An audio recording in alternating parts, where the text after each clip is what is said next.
Hello everyone. Today we will talk about the concupiscible power, what is its function, how it is developed, and what can we learn from its work. Let's start.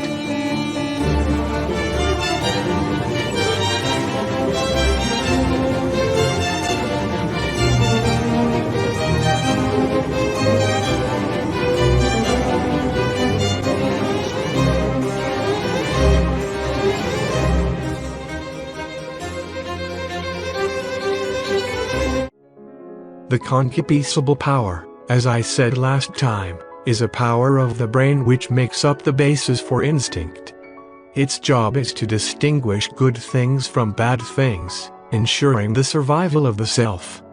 The reasoning of this power is pretty simple. If an entity or action will likely help the individual lengthen the lifespan of his genes, it's good, while if it shortens it, it's bad.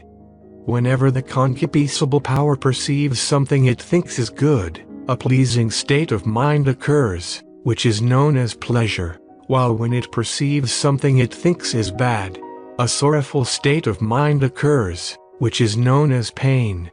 This system thus pushes all animals towards certain common behaviors, such as eating to subsist, reproducing to pass one's genes, or protecting a wound to heal it. Every time one of those events happen, pleasure is felt in the brain. On the other hand, starvation, sexual deprivation, or suffering a wound, are all events which diminish the likelihood of survival of one's genes. Therefore, when these situations occur, pain is felt in the brain. Note well, this entire mechanism is based on the estimation about whether an action will grant our genes a longer or shorter life, not the individual itself. In nature, genes are the important part, and this is confirmed by the fact that many animals, including humans, feel a protective instinct towards close relatives, much more than strangers.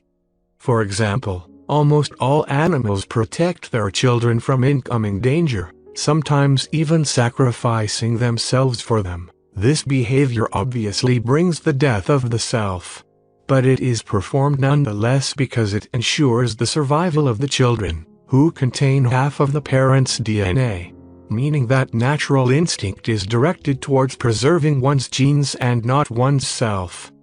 This is all good, but there is still a question: how does the brain act in order to pursue the pleasing stimuli and avoid the painful ones? And that's exactly what we will be talking about next time. Until then, be well.